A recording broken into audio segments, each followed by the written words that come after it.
SSC 26 তোমাদের ইতিমধ্যে ঈদের পরীক্ষা শেষ, ঈদের ছুটি, এরপরে হচ্ছে প্র্যাকটিক্যাল পরীক্ষা। তো এর মধ্যে দেখবা যে বেশ কিছু সমস্যা তোমাদের সামনে আসবে, বেশ কিছু প্রশ্ন তোমাদের সামনে আসবে। যার মধ্যে অন্যতম হচ্ছে যে ইন্টারের পরে কখন থেকে শুরু করব। এখন তো ভাইয়া অনলাইনে বিভিন্ন কোর্স টোর্স নামাচ্ছে, আমরা সেগুলোতে এনরোল করব কিনা। এরপরে সামনে হচ্ছে এনডিসি অ্যাডমিশন টেস্ট, সেটা কিভাবে অ্যাপেয়ার করবো আমরা। এবং তারপরে ইন্টারে যে আমরা প্রাইভেট বা অফলাইন অনলাইন যেটা শুরু করি না কেন, সেখানে সেটা আমাদের অ্যাপ্রোচটা কিরকম হবে সেগুলো। তো এই নিয়ে মোটামুটি হচ্ছে আজকে আমাদের কথা বলা।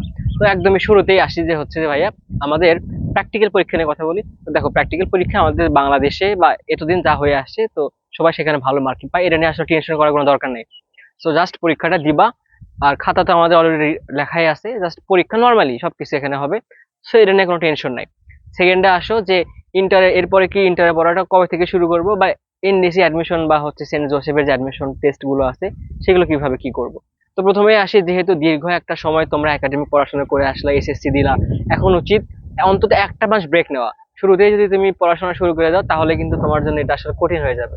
সো নর্মাল মানুষ হিসেবে আমাদের উচিত একটা মাস ব্রেক নেওয়া, তারপরে তুমি চাইলে কিন্তু পড়াশোনা শুরু করতে পারবা। তো দেখবা এর মাঝে অনেকে হয়তো পড়াশোনা শুরু করে দিবে, তো তারা যে তোমার থেকে অনেকটু আগে যাবে এরকমও না। দেখবে কলেজের ফার্স্ট টার্ম পরীক্ষাতে এসে সবাই অলমোস্ট একই হয়ে যাবে। সো তাহলে তোমার কিন্তু এখনই ইন্টারে পড়া শুরু করতে হচ্ছে না, তো চাপ ফ্রি থাকতে পারো। এরপরে আসে কলেজ অ্যাডমিশন টেস্টের জন্য কি করবা।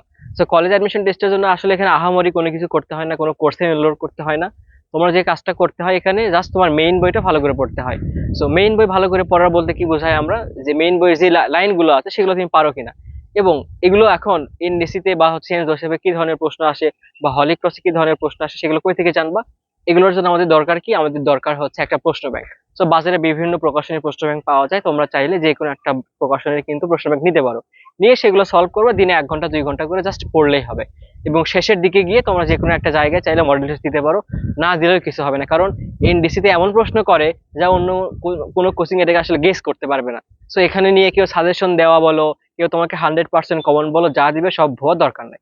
তার মানে তোমার প্রথম 1 মাস এখানে ইন্টারে পড়াশোনা শুরু করার দরকার নাই। এনডিসি অ্যাডমিশনটা কেমনে তুমি আগাবো সেটা বলে দিলাম।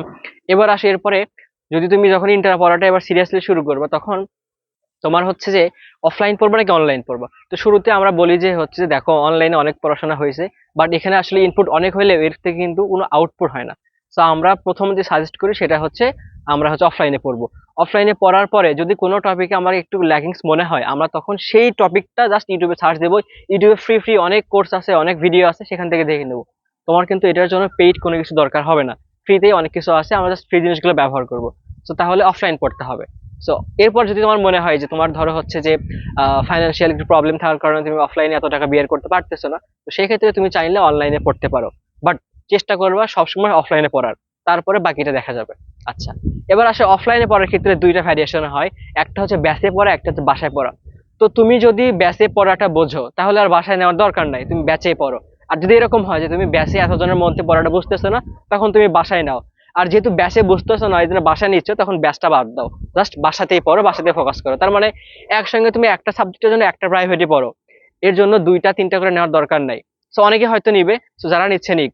তুমি একটা করে একটা সাবজেক্টের জন্য একটা করে পড়বা, এবং একটাই ভালো করে পড়ে বাসায় তুমি নিজে থেকে প্র্যাকটিসটা করতে হবে। সো ইন্টারে কিন্তু অনেক পড়া, সারাদিন তুমি যদি বাইরে থাকো তাহলে কিন্তু হবে না, নিজে বাসায় পড়তে হবে, নিজেকে সময় দিতে হবে, তাহলে কিন্তু তুমি সেখান থেকে ভালো একটা ফলাফল পেতে পারো। সো ইন্টারের জার্নি তোমাদের শুরু হবে সেই শুভকামনায়। এই পর্যন্তই, ধন্যবাদ সকলকে। আসসালামু আলাইকুম।